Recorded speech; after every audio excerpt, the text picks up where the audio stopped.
Bonsoir à toutes et à tous, soyez les bienvenus sur Ici Aquitaine pour la suite de nos débats spéciaux. Élections municipales après Périgueux, place à Mont-de-Marsan. 5 candidats sur la ligne de départ ce dimanche.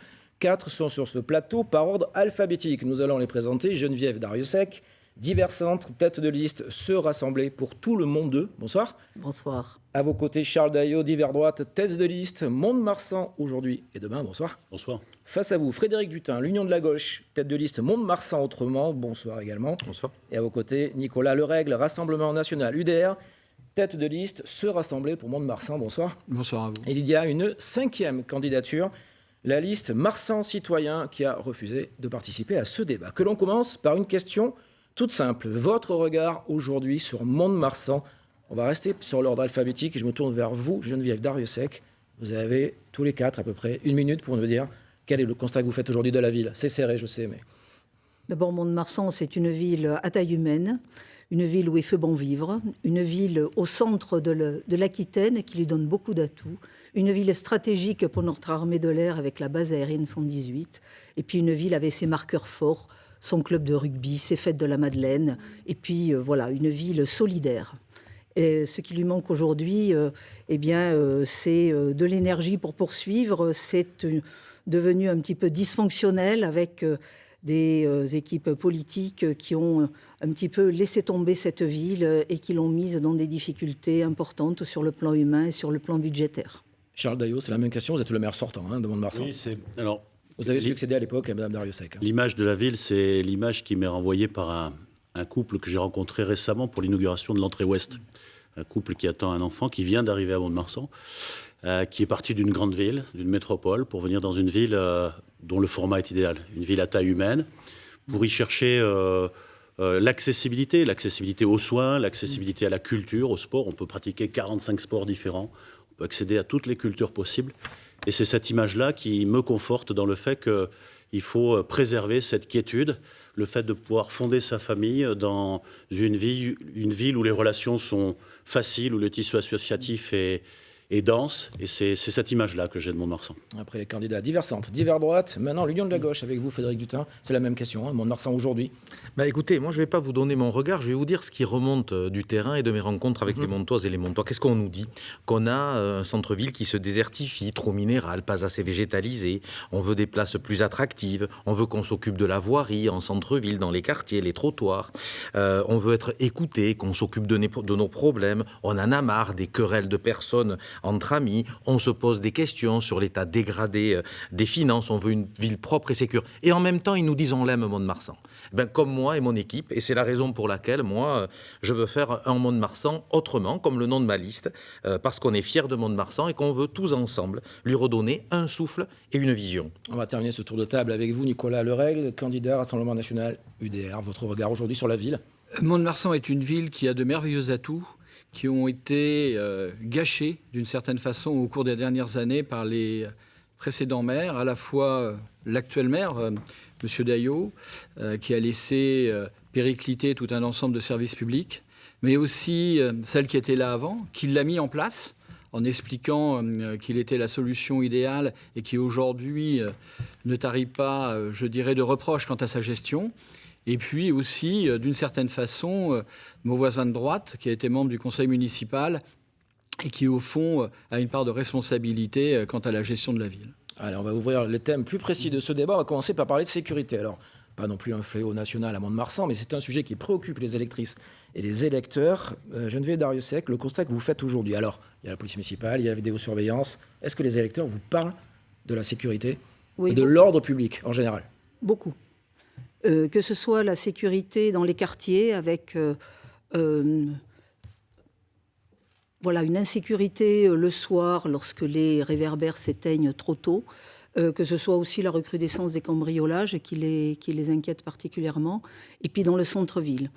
Une insécurité qui est ressentie le soir, la nuit, et également des délits routiers avec des circulations anarchiques, de cycles, de trottinettes sur les... Enfin bref, le partage de l'espace public ne se fait pas bien et tout ça doit vraiment évoluer pour que chacun puisse vivre bien à Mont-de-Marsan. Et puis il y a bien sûr les points de deal qui inquiètent tout le monde et que chacun regarde s'installer avec inquiétude. Charles Daillot, est-ce que vous sentez l'insécurité monter? Oui. Je rappelle que vous êtes maire, vous avez mis des moyens à disposition. On rappelle aussi, comme à chaque émission, que le maire n'a qu'une compétence complémentaire en matière de sécurité, mais il a une compétence. Oui, vous faites bien de le dire, c'est de la compétence de l'État. Cela dit, les responsabilités du maire sont importantes.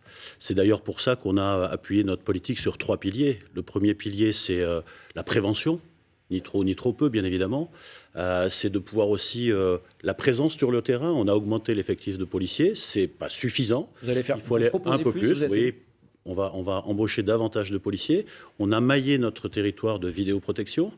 Et je tiens à dire également qu'on a armé notre police municipale. J'ai souvenir que ça posait des problèmes chez certains de mes opposants. Donc on a musclé ce dispositif. Ça ne veut pas dire que tout se passe bien. Les villes moyennes ne sont pas épargnées par une délinquance qui n'est pas une grande délinquance, mais qui est une délinquance urbaine, du trafic de stupéfiants. Et bien évidemment qu'on continuera à taper plus fort, à taper plus souvent, plus vite, plus longtemps.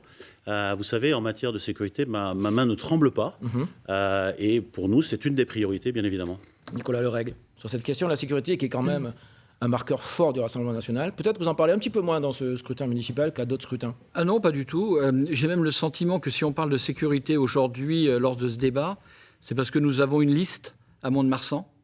Quand nous avons commencé à réfléchir à créer une liste à Mont-de-Marsan, la sécurité était présentée comme un non-sujet. Et à partir du moment où on a commencé à se poser des questions sur le nombre de cambriolages, le nombre d'agressions, que l'on a commencé à avoir des retours quant au ressenti d'insécurité des habitants de Mont-de-Marsan, et qu'on a tenu un discours qui était assez fort sur la prévention, sur aussi la capacité à répondre, que ce soit par des moyens humains ou techniques, au sentiment d'insécurité, tout à coup, tout le monde s'y est mis. Donc vous êtes pour l'augmentation de la police municipale, plus de surveillance? Plus de vidéosurveillance, une surveillance vidéo qui ne repose pas sur l'intelligence artificielle, mais qui repose sur l'intelligence humaine. C'est le cas aujourd'hui, la vidéosurveillance repose Il y a- sur bien l'IA sûr, à Mont-de-Marsan? Non, c'est pour le futur. Mais D'accord, mais je vous pose la question, vous en parlez. Il y a une vidéosurveillance qui est tout à fait standard, on veut la renforcer, et on veut bien évidemment qu'elle soit intelligente dans sa conception, c'est-à-dire là où elle est nécessaire pour pouvoir identifier éventuellement les fauteurs de troubles et faire que les habitants ne ressentent plus ce sentiment d'insécurité. Frédéric Dutin, de l'Union de la Gauche, cette question de la sécurité qui est effectivement un vaste sujet. Oui, c'est un problème qu'il faut prendre les yeux dans les yeux. Depuis le 25 décembre à Mont-de-Marsan, qu'est-ce qui s'est passé? Une agression homophobe, un braquage, vol avec arme dans une petite supérette, 2 coups de couteau dans le cadre d'un trafic de stupéfiants, des commerçants qui nous disent il faut qu'on s'organise pour fermer la devanture le soir et pour partir, des habitants de quartier qui nous disent qu'il y a des vols qui se multiplient dans les quartiers. Donc voilà, on dramatise rien, mais on regarde le problème les yeux dans les yeux. Donc oui, il faut agir sur la police municipale. Nous avons l'objectif d'augmenter les effectifs. Oui, la police municipale est armée et non, les élus d'opposition à Mont-de-Marsan ne se sont pas opposés à ce sujet. Monsieur Daillot, regardez les PV du Conseil. Et oui, il faut agir sur l'éclairage public dans les quartiers. Aujourd'hui, c'est une mesure que j'ai énoncée le premier, qui est reprise par tous les autres candidats. Et je leur dis, mais pourquoi vous ne l'avez pas fait avant? Puisque c'est une si bonne idée que cela. Et puis, je crois qu'il faut aussi s'intéresser à la sécurité des plus jeunes. Dans les écoles, aux abords des écoles, avec aussi le fait de sensibiliser les comportements en matière routière, violences sexistes, sexuelles. Là, avec on est sur la civilité, on n'est plus sur la sécurité comme on l'entend, non? Non, c'est pas la question que je vous pose. Quand on parle de sécurité, on met un peu tout dedans, quand même. Oui, non? mais la sécurité, c'est un puzzle, finalement, et c'est par petites pièces et pièces à pied presse qu'on peut constituer ce puzzle. Et une pièce peut apparaître complètement négligeable, mais non, c'est un ensemble qu'il faut constituer et il faut aller sur tous les terrains. Charles Daillot va vous répondre et après, Madame Valérie-Sec aussi, je vais Monsieur Dutin, il est très puzzle. Il essaye de rassembler un puzzle un peu disparate. Moi, j'éparpille pas, de monsieur personnes. Daillot. J'essaie de réunir. Je ne vous ai pas interrompu. J'essaie de réunir. Allez-y, On va essayer de faire un débat parfaitement correct. audible. Allez-y, Je monsieur ne vous ai Daillot. pas interrompu. Très puzzle. Pourquoi? Parce qu'il a fallu, il y a quelques mois, il tendait encore la main à LFI. LFI, c'est ceux qui disent la police tue, il ne faut pas d'armée, etc. Donc, et là, aujourd'hui, se découvre une vocation de shérif pour éradiquer tous les problèmes. Bon, soyons sérieux. La sécurité, la tranquillité publique, ce n'est pas un engouement qu'il faut avoir à 3 mois des élections. C'est quelque chose qui se travaille sur le fond. L'armement, la motorisation, les conventions aussi casseurs-payeurs, faire en sorte que nous ayons suffisamment de moyens pour pouvoir faire payer ceux qui cassent. Voilà, c'est un débat très sérieux. Sur cette question, Geneviève Darrieussecq. Oui, il faut aborder tout ça avec calme, pragmatisme et surtout efficacité. Nous avons besoin à Mont-de-Marsan de beaucoup plus de vidéoprotection dans des lieux qui ne sont pas du tout couverts aujourd'hui. Et nous avons par exemple les arènes, par exemple le parking Saint-Roch où il y a une vingtaine de caméras qui sont HS aujourd'hui. Et ce parking est une vraie difficulté dans la ville. Donc il faut remettre tout ça à niveau de façon coordonnée, efficace et sans chercher à vouloir se montrer, être dans une ville tout sécuritaire, mais la sécurité efficace à Mont-de-Marsan, c'est beaucoup de proximité, beaucoup de relations entre la police municipale et la police nationale, d'interaction, et beaucoup d'efficacité dans les nouvelles technologies qui vont nous permettre d'être plus serein dans cette ville. On va parler de l'attractivité. On va parler de l'attractivité du centre-ville après. Vous allez juste répondre, Nicolas Lerègue, et après on va enchaîner, parce qu'il y a d'autres sujets. Non, d'abord Nicolas Lerègue, et après M. Dutin. C'est que du bon sens. On se demande pourquoi ça n'a pas été fait avant. Il faudra quand même rappeler que la ville de Mont-de-Marsan est profondément endettée. Et donc c'est bien aujourd'hui d'avoir tout un ensemble de propositions, mais se rappeler qu'il faudra quand même à un moment ou à un autre les financer. Frédéric Dutin, cette question. Je ne sais pas cette question, mais je vais répondre quand même à une contre-vérité de Charles Daillot. Après, on va parler santé. Oui, mais je suis d'accord, mais je veux répondre à une contre-vérité parce qu'il répand comme ça des choses. Bon. Non, mon union de la gauche, elle est hors LFI. Ça, c'est incontestable. On retrouve par contre des personnes proches de LFI qui sont sur la liste de Marsan Citoyen.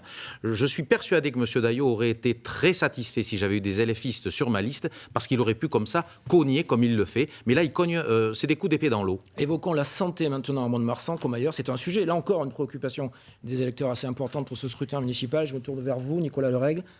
À votre niveau, Rassemblement National, UDR, aujourd'hui, le constat que vous faites sur la santé. Alors, le maire, là encore, ne peut pas tout faire en matière de santé, mais il peut faire des choses.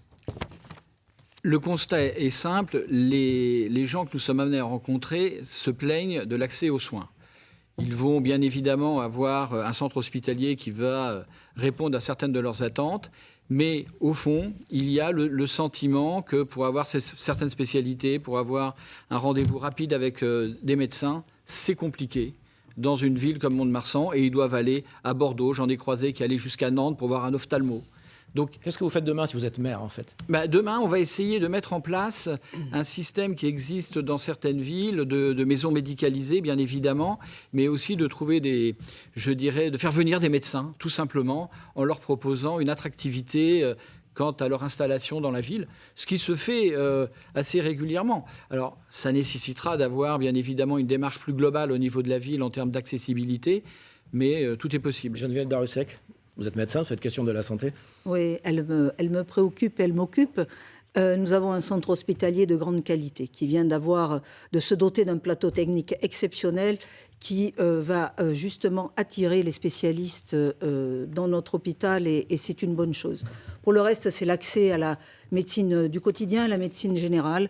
Il y a aujourd'hui sur la zone Mont-de-Marsan-Saint-Pierre-du-Mont à peu près 35 médecins généralistes. Des jeunes médecins vont s'installer progressivement et je suis très heureuse de tout cela. Et je crois qu'il faut continuer, bien sûr, de pouvoir les attirer. Je rappellerai que nous sommes toujours en Z, alors c'est plus ZRR, mais ça a changé, en zone où il y a des aides particulières pour les installations, ce qui est quand même pas négligeable pour notre territoire. Charles Daillot, cette question de la santé, et après on va changer de thématique. D'abord, ça ne s'improvise pas, on n'oblige pas des médecins libéraux à s'installer. Je crois qu'il faut l'avoir sous deux aspects. Le premier, c'est l'attractivité. Ce qu'on a fait, on a embaucher quelqu'un pour s'occuper de l'attractivité, notamment des conjoints aussi des médecins pour les faire venir, travailler sur les internes. Et puis après, il y a le lien entre la médecine de ville, entre l'hôpital. C'est qu'il faut développer la maison d'accueil temporaire qu'on a mis en place, qui permet d'avoir du répit pour les aidants. On va bientôt mettre en place une maison d'accueil des familles hospitalisées. Voilà, c'est tous ces sujets, ça. Vous savez, la santé, je suis président du conseil de surveillance de l'hôpital. Il s'est développé grâce à tous les partenaires. Et on est là pour accompagner cet hôpital. 9 cas ou 9 pathologies sur 10 peuvent se traiter à Mont-de-Marsan. Vous avez du temps sur cette question ? Oui, mais évidemment, la santé, ça préoccupe toutes les Montoises et toutes les Montois. Nous, on veut penser à ceux qui ont des difficultés financières, notamment la mutuelle municipale de santé, le PAC attractivité soignant. On veut s'intéresser aussi au centre Le Phare, en lien avec le centre hospitalier de Mont-de-Marsan, à proximité de ce quartier du Pays Roi, auquel je suis tout particulièrement attaché. Voilà, ce sont des mesures extrêmement concrètes, parce que ce sont des préoccupations, très sincèrement, quand on rencontre les Montoises et les Montois, qui nous reviennent aux oreilles, évidemment. Alors, avant de terminer cette émission dans quelques minutes avec la Minute pour convaincre, je voudrais que l'on s'arrête sur l'attractivité de la commune. Alors, c'est un très vaste sujet. Il y a le commerce, il y a le logement, il y a tout ça, mais il y en a un qui est intéressant et qui vous divise lors de cette campagne électorale, c'est la rénovation du musée d'Espiau. Le projet, si vous êtes réélu, M. Daillot, porte sur un peu moins de 17 millions d'euros.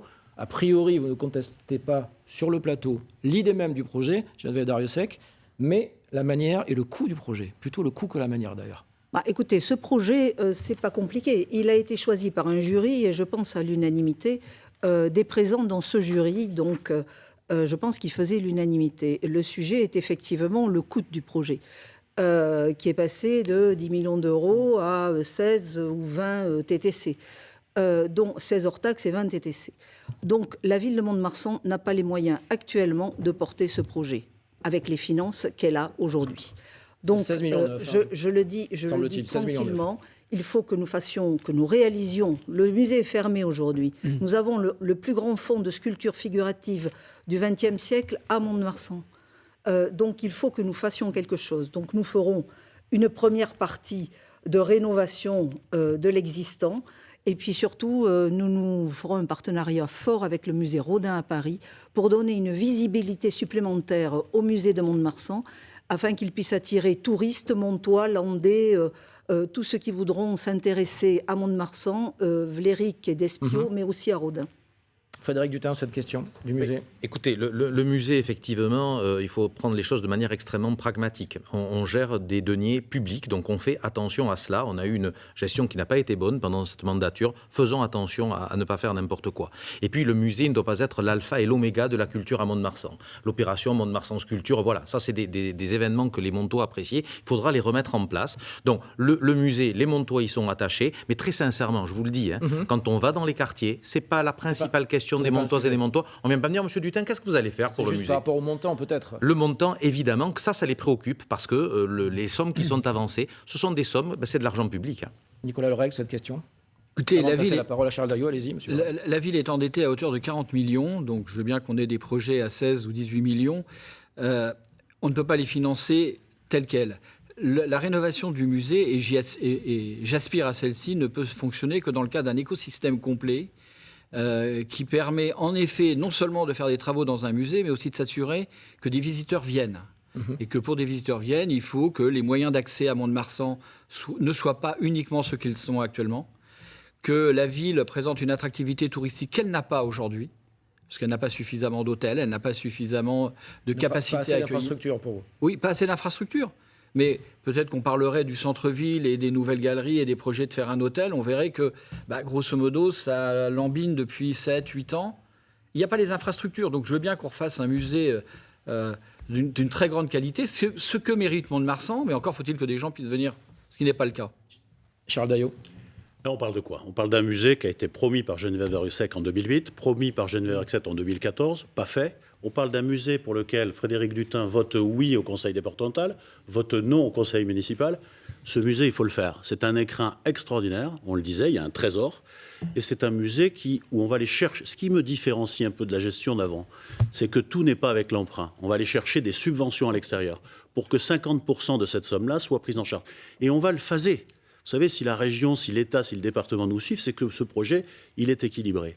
Et la ville de Mont-de-Marsan, elle mérite un projet comme ça pour son attractivité. On passe une page de 50 ans. Ce musée, il est dans son jus depuis 1968. Donc est-ce que tout le monde l'a promis, on va le faire. Est-ce que c'est une priorité aujourd'hui pour la commune de Mont-de-Marsan ? Il faut bien évidemment tout faire. Il ne faut pas tomber dans la démagogie comme fait M. Dutin, ou dans chaque rue, où il passe dans chaque rue aujourd'hui. Non, je vais vous refaire la rue, je vais vous refaire la rue, je vais vous refaire la rue. C'est ce que vous faites, M. Dutin ? C'est pas ça. Monsieur Daillot, c'est ça, c'est la polémique. Il aime ça, les petites querelles, les petites phrases. Pas moi. Moi, je déroule un programme et je m'occupe d'abord de ma campagne qui s'occupe de la sienne. Il faut faire les deux. Qui s'occupe de la sienne. Geneviève Darrieussecq. Bon, moi, j'ai tout simplement un marqueur. Au mois de juin, j'ai fait un questionnaire à tous les Montois et beaucoup me l'ont renvoyé, ce questionnaire, avec leurs priorités. le musée est en dernière position. C'est un marqueur. Alors ça ne veut pas dire qu'il ne faut pas faire quelque chose, mais ça veut dire qu'on ne peut pas faire que ça. Et un musée, 20 millions d'euros, on ne ferait que ça pendant un mandat, c'est impossible. Donc il faut le faire de façon pragmatique et avancer avec les finances que nous aurons. C'est faux et vous le savez. Allez, sur la position du conseil départemental, le conseil départemental des Landes est une institution bien gérée qui a les moyens d'aider un certain nombre de collectivités. Et c'est pourquoi, oui, au conseil départemental, on est prêt à mettre 2 millions sur ce musée. Mais les finances du conseil départemental des Landes, c'est pas celles de Mont-de-Marsan. Je vous le garantis. Je vous le garantis, bien sûr. Encore. Mais déjà, sachez compter, ça sera déjà pas trop mal. On n'y comprend plus rien. Vous avez dans votre liste... Alors, vous êtes pour le musée un jour contre le lendemain. Vous avez dans votre liste des anti-corridas, mais vous en faites la corrida. Vous avez dans votre liste des écolos qui ne veulent pas la LGV, mais vous êtes pour la LGV. Vous avez un beau programme. Vous avez un beau programme. C'est de la contorsion permanente. Qui consiste effectivement dans les petites phrases ou dans les attaques personnelles. C'est très bien. Mais continuez, monsieur Daillot. J'aimerais comprendre. Il y a des moments où vous entendez bien quand même les deux. Oui. Vous êtes bien entendus. En matière d'entente, Madame Dariussec, avec monsieur Daillot, vous n'allez pas nous donner des leçons. Oui, mais alors vous n'allez pas m'en donner sur certains sujets qui ont pu se passer à l'agglomération en matière d'entente. Parlons du fond. Je vais terminer là-dessus parce qu'il vous reste après votre minute pour convaincre. Monsieur Le Règle, allez-y, c'est vous qui terminez cette question. Non, mais le musée en lui-même doit être un marqueur de Mont-de-Marsan. Mais pour être un marqueur de Mont-de-Marsan, encore faut-il avoir les moyens, bien évidemment, de faire les travaux, mais surtout qu'il génère des revenus. Qu'il génère des revenus, pas simplement pour le musée, mais aussi pour toute la ville. Aujourd'hui, ce n'est pas le cas. Alors, on termine ce débat donc par la fameuse minute pour convaincre. On va rester avec vous, parce qu'on va inverser l'ordre alphabétique du début de l'émission. Nicolas Le Règle, pourquoi faut-il voter pour vous ce dimanche au premier tour? Vous avez une minute, c'est comptabilisé. Mais écoutez, c'est très simple. Je pense que, d'abord, j'ai une liste qui est inclusive et très diversifiée, et je la remercie. Ensuite, il a suffi d'écouter mes trois compétiteurs qui ont été aux commandes de la ville, ou du département d'une certaine façon, qui ont été aux commandes de la ville, qui ont endetté celle-ci et qui, je dirais, ne conçoivent le désendettement que par le biais de subventions ou d'augmentation des impôts. Nous n'augmenterons pas les impôts, nous renforcerons la sécurité et nous assurerons surtout que les écoles soient en état de fonctionner et puissent accueillir les élèves, que les chaussées soient refaites et que le commerce de centre-ville redevienne attractif, ce qui aujourd'hui n'est absolument pas le cas. Frédéric Dutin, on rappelle que vous êtes Union des gauches, monsieur Le Règle, c'était Rassemblement national UDR. Vous, c'est l'Union des gauches, candidat à Mont-de-Marsan. La minute pour convaincre. Tout à fait, merci. Alors écoutez, moi, mon programme, mon slogan, c'est construire ensemble une ville qui nous rassemble. Oui, construire ensemble. Et c'est la raison pour laquelle j'ai un programme qui est un programme qui résulte des rencontres de terrain. C'est un programme ambitieux, mais qui est pragmatique et raisonné financièrement. Et puis c'est une ville qui nous rassemble. Elle est donc, il la faut apaiser, éloigner des querelles, de tout ce qu'on vient d'entendre sur ce plateau. Une ville assainie financièrement.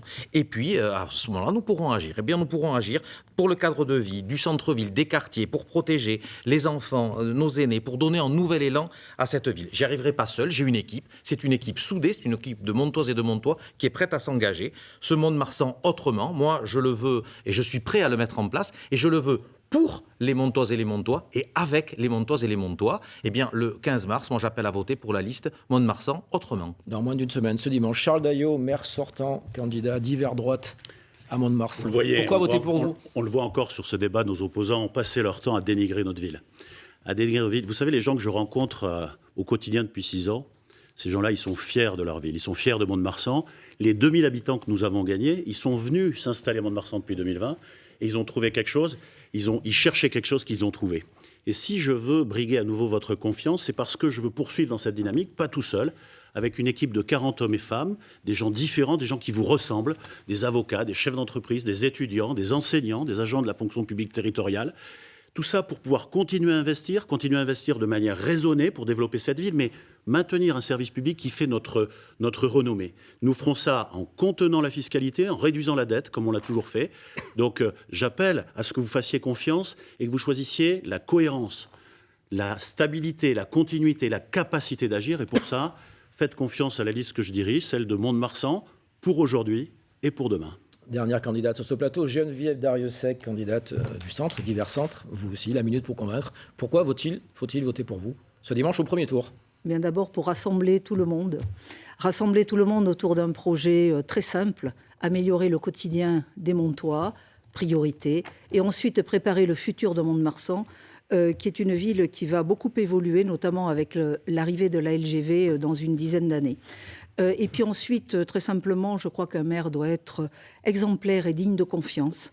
Donc moi, je souhaite remettre du calme, je souhaite remettre de l'éthique, de la sérénité, du travail, afin que nous puissions tous évoluer vers une ville apaisée et une ville où il va toujours faire bon vivre et où il fera encore meilleur vivre avec nous et avec la formidable équipe qui m'entoure, très très motivée dans ce nouveau challenge pour Mont-de-Marsan. 4 candidats étaient sur ce plateau ce soir pour ce scrutin municipal à Mont-de-Marsan. Il y a une 5e liste qui est incarnée par Diane Legaudou, Marsan Citoyen, qui, on rappelle, était invité et a refusé de participer à ce débat. C'est la fin de cette émission. Le prochain débat sur les municipales à 4 jours du scrutin, il aura lieu ce mercredi. On s'intéressera à la ville de Bordeaux. Bonne fin de campagne à tous les 4. Donc ce scrutin jusqu'à dimanche. Le premier tour, on le rappelle. Dans un instant, c'est l'information locale et régionale. Vous restez sur Ici Aquitaine. Passez une excellente soirée. Merci. Merci à vous.